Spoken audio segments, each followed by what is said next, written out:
porté plainte lundi dernier, et si tard parce qu'en fait je n'avais plus conscience de mon agression. Et c'est en regardant un reportage télévisé sur Thomas Bidard, la première victime qui a parlé publiquement, que tout est revenu. Et donc du coup, c'est là que je me suis décidé à porter plainte. Comment ça s'est passé avec ce père? Alors en fait, mon agression s'est passée en 1997 lors d'un pèlerinage à Rome. Et une nuit, je me suis aperçu de sa présence à l'endroit où je dormais.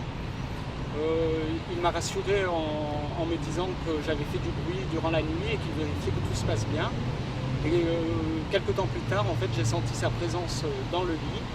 Et là, donc du coup, il était tout simplement en train de s'adonner à des attouchements sur ma personne. Et j'ai été très surpris.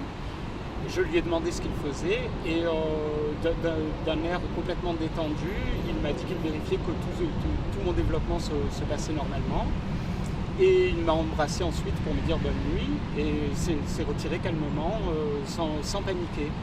Qu'est-ce que vous demandez aujourd'hui finalement? Qu'est-ce qui motive votre dépôt de plainte? Alors ma motivation d'avoir déposé plainte, elle s'explique en 2 points. C'est-à-dire que le premier point, c'est parce que ça m'a servi personnellement d'entendre un témoignage public. Ça m'a permis de réaliser ce qui m'était arrivé, de réaliser que ce n'était pas normal et de pouvoir guérir certains traumatismes qui étaient en moi. Et la deuxième chose, c'est étant donné que le père Jean-Marc Schopf n'éprouve aucun remords et n'a présenté aucune excuse aux victimes, je pense qu'il est toujours dans cette attitude de potentiellement faire de nouvelles victimes. Vous souhaitez qu'il soit condamné?